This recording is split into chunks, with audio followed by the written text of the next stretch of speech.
Well, we've finally got here. I'm a bit short-staffed. I'm the only one in the office today, so and yesterday, so I kind of ran behind a little bit. I did notice my hair looks like I've got alopecia. I actually cut my own hair, so sometimes it looks a bit rough because I go blind with the scissors at the back. Always feels good, but then it's too late. And Christian laughs at me, and I know it's done. And I've done a bad one again. Image number one, ladies and gentlemen. Image number one. There is only one thing. For those of you that are bothering to look at image number one, you've got three massive structures, right? Three massive structures. 4,500 years old. 4,500 years ago, they looked exactly, give or take a speck of dust, as they do now. It's stone, isn't it? It's not plastic or rubber, it's stone. Now, we've got Pyramid Giza in the middle, weighs in at 65 Nimitz class aircraft carriers, right? It's got a smooth top. When you look at the big picture from afar and you take the whole thing in, it could be said that Giza has a smooth top compared to everything else that's below it. Directly below smooth top, there's what looks like a water wear mark, because water is the only logical choice here. If people cannot understand this, I'm not sure what we're going to do. And then below the tide mark, you've got all the same wear pattern. It's water erosion. The other pyramid the same. So we come up to about there. These two would have just been just at the top there. But Giza, out. Everything below, you've got an erosion, a water, a long time underwater erosion pattern. All three of them, right? The only difference on all of these three pyramids is they're upwards. A tide mark and a soft, smooth, baby-like bottom top. Now, I am not sure how anybody is actually seeing anything else. I'm being very serious now, right? It's the logical choice. Water damage, right? Lots and lots of water damage. They're now finally doing a study where they're actually going, hang on, and that guy Facebook was right, screaming about 5 or 6 years ago. It's so obvious it hurts. I do say it often. That is all there is to it. You've got the Sphinx, it's got horizontal wear, left to right. Some programs, they talk about the vertical wear. There's a couple of little grooves where it looks like it rained for a day, but they overlook all of this. And in the background, you've got like there's an enclosure or something, right? You can see the horizontal wear. It's all horizontal wear, all the way down. What is it? What have they done to y'all, right? That you just see this stuff and then go off on a tangent and go for the illogical. These things are ancient. Guaranteed that they fall in close to 1 million years than they do 4,500. Guaranteed. Closer to 1 million years than they are 4,500 years old. It's definite. But I see what is. The wear of sandstone, 1/2 of a millimeter every 100 years. 1/2 of a millimeter every 100 years. The dissolving rate. Alexa, what is the dissolving rate of sandstone? From Springer.com, The average release rate of sandstone at 203.2 meters is 0.94 times 10J/cms. Alexa, what is the dissolving rate of sandstone or limestone? From egghelper.com. Limestone dissolves at an average rate of about 1/20th of a centimetre every 100 years. 0.5 of a millimetre, half of a millimetre, a 20th of a centimetre, right? 100 years. 1 centimetre, 2,000 years. The dissolving rate of limestone, right? Now, if you look at image number 1 and a close-up image number 2, you will see that there are up to 7, 8, 9, 10 stones missing. That is you cannot even start to imagine how long that would have taken to wear. It's waterware. It's waterware. And you know it's been a long time because all of these underneath it have got the same wear pattern below the tide mark. It's almost child-proof, isn't it? It has to be that. Everything points towards it. But no. What we like, don't we? We like these ones. We'll start off today's show with Napoleon.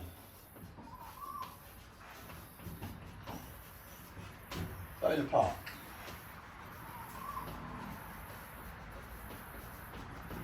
Cannonballs, yeah? Cannonballs. Him and his crew, did they do north, south, east and west? Did they just do one at a time, like bang, then east, bang, and then south, bang?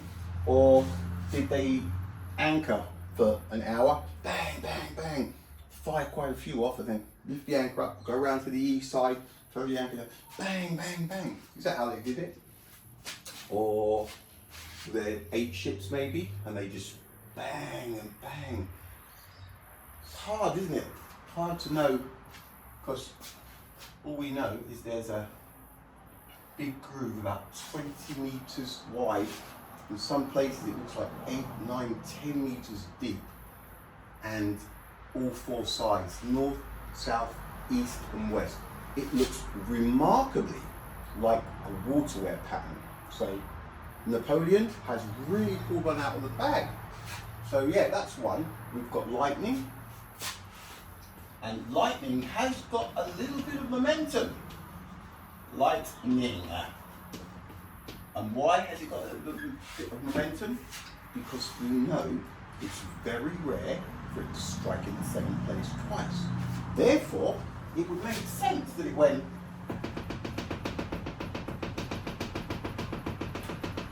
and didn't hit the same place twice. It just went all the way around, north, south, east and west. The question is, how long did this take?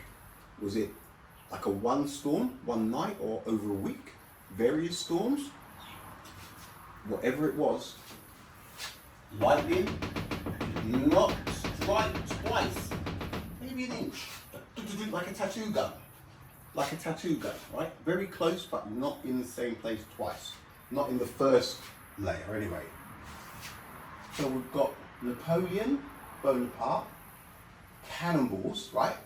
We've got lightning, which has got momentum behind it because we know it's very, very rare for lightning to strike twice in the same place. Therefore, it just moved on. Close, but not twice.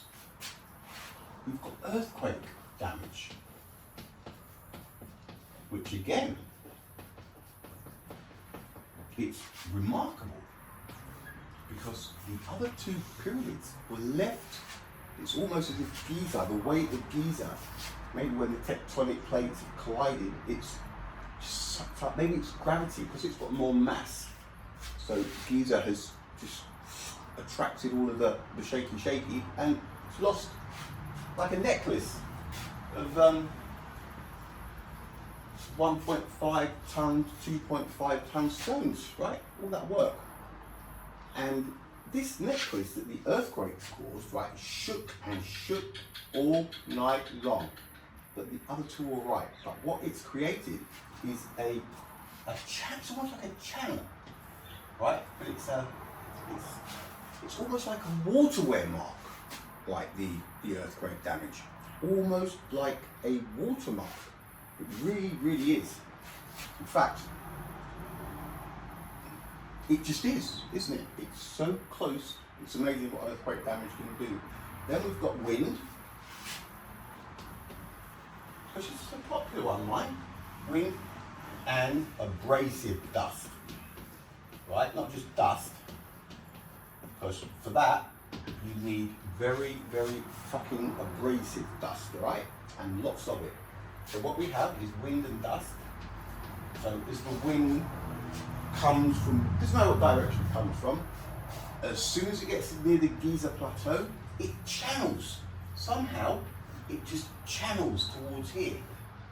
And as you can see, this wind and abrasive dust, sand, it's just gone through Giza like knife through butter, and it's actually created what looks like a waterway mark. Right? This is it's a lot of wind over a lot of time, but it's created what looks like a waterway mark. So kudos to the wind and abrasive dust. And then of course we've got the scurriers, haven't we? Scurriers. Now the scurriers, they were people that were not too intelligent, right? Because they had all these little pyramids over here. They had that one, what's that, Menkaure or whatever it is. They had this one, right? But they opted for the large pyramid, right? So they were going to go and steal stones to build other buildings because that's what the rumour is. And they decided, let's go with the big one. Because it would have been at night. They would not have done this during the day. So they've gone at night and they climbed about 80 metres high. And over how long do we think they did this? With copper hand tools? Were they the children of the people that built them originally? Kids maybe wanted to play up a bit? We don't know. But what we do know is the scurriers over a certain amount of time have dug in to such an extent at the top of Giza that they've created what looks like a watermark. Goes north, south, east, all sides. It's uncanny, it really is. So those are the other ones that we have, or water damage. I can't believe that people actually voice these things out loud, right? It's almost as if they can't be paying attention to the dimensions that we're talking here, right? Because it's just stupid, right? This is about 20 meters wide, and in some places it goes in about 10, maybe even 11, maybe even more meters deep. Stone after stone, just worn, gone. I say gone, probably the scurriers come up at night time, and they've done some damage, haven't they? No. Horizontal wear, same pattern, megaliths strewn out all over the planet with no explanation, right? This is stone we're talking about here. This is stone. We're not talking about cardboard, right? So I don't know how anybody gets anything other than the obvious, because it is obvious. So we've got 65 Nimitz class aircraft carriers. I've got a theory of my own. I'll do it right at the very end. Oh, it's great, isn't it? Right. We have 65 Nimitz class aircraft carriers. How are we doing? All right. On board each carrier, there are 6,000 crew, 6,002 or something, right? Now, if we multiply that by 65, right, we get 390,000 crew. That's all 65, right? So you've got 6,000 in one, and another. The total crew, 65 carriers, is 390,000 personnel. Now, if these are always the same as 65 Nimitz class carriers, we've got a very good way of allocating a certain amount of weight to each person. The obvious start is each carrier load, people, 6,000, you deal with your carrier, you deal with yours. Perfect. It's perfect. So, one carrier weighs 100,000 tons. It's 101, but we're keeping it at 100,000. We've got 6,000 personnel. So we divide that by that, and we get 16.6 tons per person. So the carrier weighs 100,000 tons. We've got 6,000 people on each carrier. That works out to be 16.6 tons per person. Now that weight needs to be quarried per person, transported on and off of boats, pushed through the desert, slippy slide fashion, and then stacked into Pyramid Giza. Now when we say per person, it is per person. There's no way around it. There is no cheat code. If, let's say, 5 people teamed up, let's be smart, 5 of us do it together, you're going to have 16 times 5 is 83, right? What's that? What's 16.6 multiplied by 5? 16.6 times 5 is 83. 83, right? So you've got 5 people, they gang together, but now those 5 people have got 83 tons. There is no way out, right? There's no way. It's not a cheat where if those do it that way and those do it that way, it only ends up weighing a ton for each person. There is no way around this, right? Whether they do it one at a time, all together, it's the equivalent of 16.6 tons per person. Now, is that doable? No will. So what we've got is 6.5 million ton total, right? And the total crew was 390,000. So we've checked the 100,000 divided by 6,000 crew. Let's see what we get here. Alexa, what's 6,500,000 divided by 390,000? 6,500,000 divided by 390,000 is approximately 16.6667. Obviously exactly the same. If we divide one carrier by its crew, we get a number. If we divide the entire fleet, all of the carriers, by the entire crew, it's going to be the same number. So everybody needs to shift 16.6 tons of stone. Everybody is liable. That is their share, right? Is it doable? Of course it's not doable, okay? Proper hand tools. See, the thing is, we still have no explanation for how the very first stone was carved out. I've got these people going on YouTube. I tell you what, I've just got to give up because they do not accept facts. No, they would have done it. How? Just, you know, God, we could, if they did that, we could easily do it now. Honestly, these people, right, it's unbelievable. Just cannot accept a fact. They hate being wrong. Oof. That is really going down well, that is. So, where do we go with this? Who thinks what? It's an absurdity. They obviously did not build the pyramids. There are no hieroglyphs in any of the pyramids, right?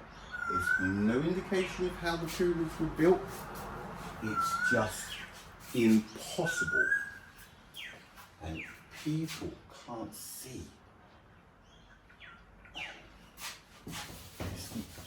There is only one logical. Everything else is illogical. Everything else is illogical. Now, my theory. Ready? It's aliens. Yep. I said it. Aliens. They are on their way to attack Earth. They are decimating the universe. So what happens? Like any good armored battalion or whatever, infantry battalion, anything. They sent an advance party a couple of thousand years ago or something.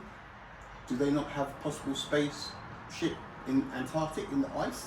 Did they crash? Did they land? Was it controlled crash land?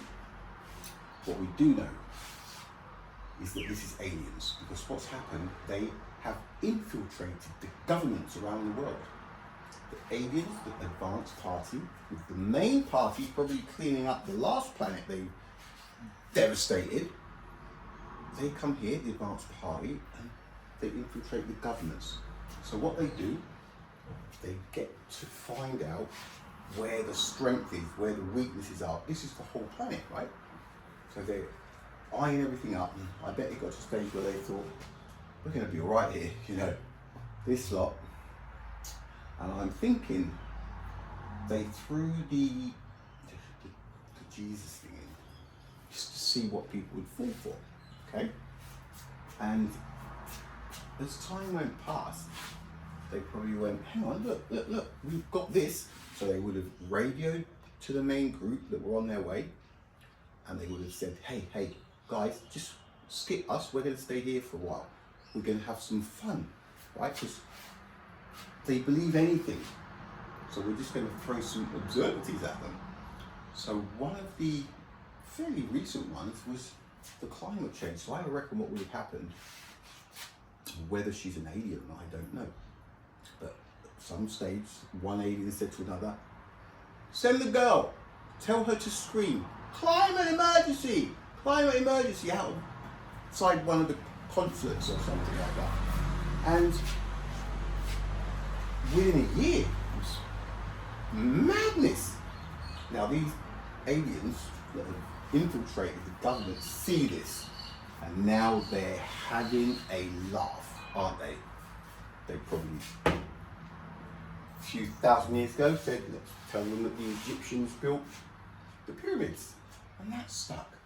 Let's tell them that the light from the sun takes 8 minutes and 20 seconds to reach the planet they live on. Right, because it's obvious if you look up, it's absolute light. But these are the things.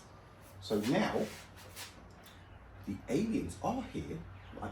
They've infiltrated the governments, and they're throwing absurdities just for fun now. It's a sport, isn't it? See what we can make them believe.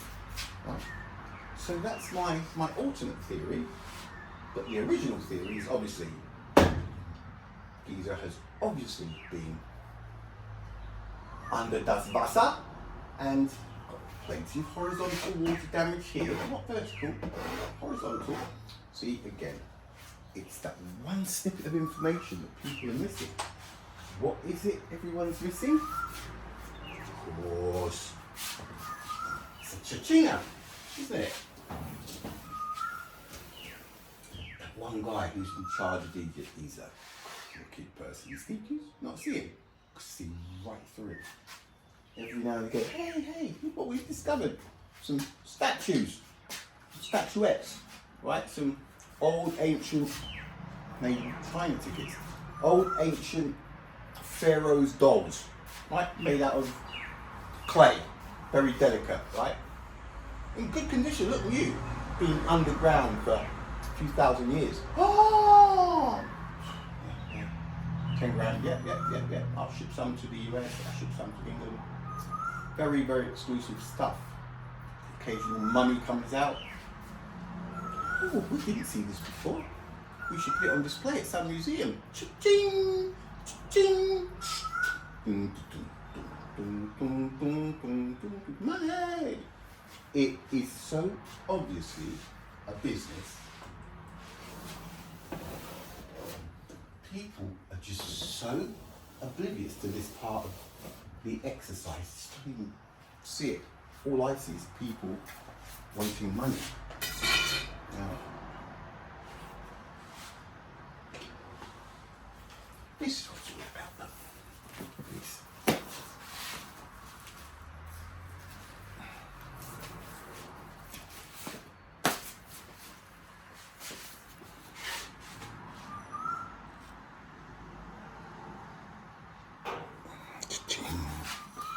Isn't it? Right? How much money? If this were an ancient civilization, right? It doesn't belong to anybody because it's Egyptians. It belongs to Egypt, doesn't it? But if this were an ancient civilization that was wiped out by water, or we don't know why, we don't know why. Okay. It wouldn't have as much attraction. It would, but with the Egyptians, because it's only a couple of thousand years ago, they can milk this baby, can't they? And they do. Oh, some more statuettes. A bit different than the other ones. This is from the north side. We're excavating, and yeah, there's 100 of them. So fairly rare. Wouldn't want to let them go too cheap.